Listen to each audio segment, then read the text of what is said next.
Hello friends, આજે આપણે બાળકોને રોજ જ ખવડાવી શકાય તેવા હેલ્ધી પિઝાની રેસીપી બનાવવાના છે.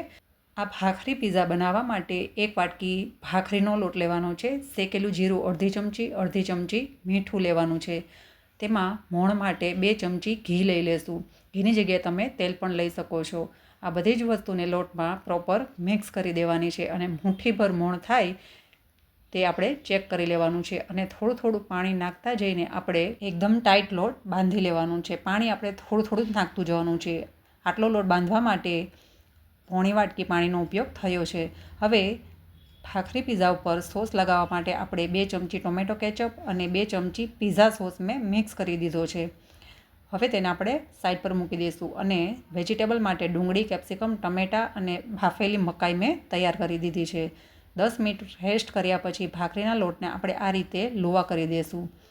હવે આપણે પાટલી ઉપર મીડિયમ પતલી પણ નહીં અને જાડી પણ નહીં એ રીતે ભાખરી આ રીતે ગોળ વણી લેવાની છે અને કોઈ પણ તમારી પાસે વાસણ હોય તેનાથી આ રીતે રાઉન્ડ શેપ આપી દેવાનો છે અને આપણે બધી જ ભાખરી આ રીતે વણીને એક ડીશમાં લઈ લેવાની છે. ત્યાર પછી ભાખરીમાં આ રીતે કાંટા ચમચી વડે કાપા કરી લેવાના છે જેથી કરીને ભાખરી આપણી ફૂલે નહીં. ત્યાર પછી તવીમાં આપણે આ ભાખરીને શેકી લેવાની છે. ભાખરી ઉપર થોડું ઘી અથવા તો બટર લગાવીને તમે આ રીતે બંને બાજુ થોડી ક્રિસ્પી એવી શેકી લેવાની છે. ઉપરનો ભાગ બરાબર શેકી લેવાનો છે અને નીચેનો ભાગ થોડો આપણે કાચો રાખવાનો છે કેમ કે એને બીજી વાર આપણે શેકવાની છે. હવે શેકેલી બધી જ ભાખરીને આપણે આ રીતે એક ડીશમાં લઈને તૈયાર કરી દઈશું. ત્યાર પછી ભાખરીમાં ઉપર ટોપિંગ કરવા માટે આપણે બનાવેલો ટોમેટો કેચઅપ અને પિઝા સોસને આ રીતે ભાખરીમાં બરાબર આ સોસને સ્પ્રેડ કરી દેવાનો છે. ત્યાર પછી આપણે ચીઝને આ રીતે ખમણી વડે સ્પ્રેડ કરીને ઉપર લગાવી દઈશું. તમે કોઈ પણ ચીઝ લઈ શકો છો. મેં અહીંયા મોઝરેલા ચીઝ લીધું છે. ચીઝ તમે તમારી ચોઈસ પ્રમાણે થોડું ઓછું વધારે કરી શકો છો.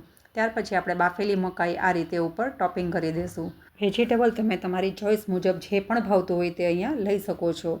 મેં અહીંયા કેપ્સિકમ, ટોમેટો અને ડુંગળીની આ રીતે પતલી સ્લાઇસ કરીને લીધી છે. તમે ફણસી ભાવતી તો ફણસી, કોબીજ પણ તમે અહીંયા લઈ શકો છો અને તમારી મનપસંદ શેપનું તમે કટિંગ કરીને લગાવી શકો છો. સવારના નાસ્તામાં અથવા તો બાળકોને તમે લંચ બોક્સમાં પણ આ હેલ્ધી પિઝા બનાવીને આપી શકો છો. ત્યાર પછી આપણે ઉપર ચીલી ફ્લેક્સ, ઓરેગાનો અને ચાટ મસાલો નાખીને આપણે શેકવા માટે તૈયાર કરી દઈશું. બધો જ મસાલો આપણે પહેલેથી ઉપર સ્પ્રેડ કરી દીધો છે જેથી કરીને ચીઝ સાથે તે મેલ્ટ થઈને ચોંટી જાય અને ખાવામાં તે સારો લાગે. પિઝાને શેકવા માટે નોનસ્ટિક તવીને મેં પહેલેથી જ ગરમ કરવા મૂકી દીધી હતી. તેમાં 2 ચમચી ઘી નાખીને બનાવેલા બધા જ પિઝા આ રીતે આપણે ઉપર મૂકી દઈશું. તમે રોટલી બનાવવાની લોઢી પર પણ એક 1 બાય 1 પણ શેકી શકો છો. અહીંયા આપણે નોનસ્ટિક તવીમાં બધા જ પિઝાને મૂકી 2 થી 3 મિનિટ નીચે કડક થાય ત્યાં સુધી શેકી લેવાના છે. તો આપણા પિઝા શેકાઈને તૈયાર થઈ ગયા છે. તો તેને હવે આપણે સર્વિંગ પ્લેટમાં લઈ લેશું. જોતાં જ તમને ખ્યાલ આવી જશે કે આ પિઝા કેટલા યમી બનીને તૈયાર થઈ ગયા છે. જો તમે પણ આ રીતે ઘરે જ હેલ્ધી અને ટેસ્ટી પિઝા ઘરે જ બનાવીને આપશો તો ચોક્કસ બાળકો બહારના પિઝા ક્યારે પણ નહીં માંગે. તો તમે પણ આ રેસીપી જરૂરથી ટ્રાય કરજો. આ પિઝા ખાવામાં ખરેખર ખૂબ જ ટેસ્ટી લાગે છે. તો તમે તમારા ફેમિલી ફ્રેન્ડ્સમાં શેર કરજો, લાઈક કરજો અને કેવી લાગી તે મને કોમેન્ટ બોક્સમાં કોમેન્ટ કરી જરૂર જણાવજો.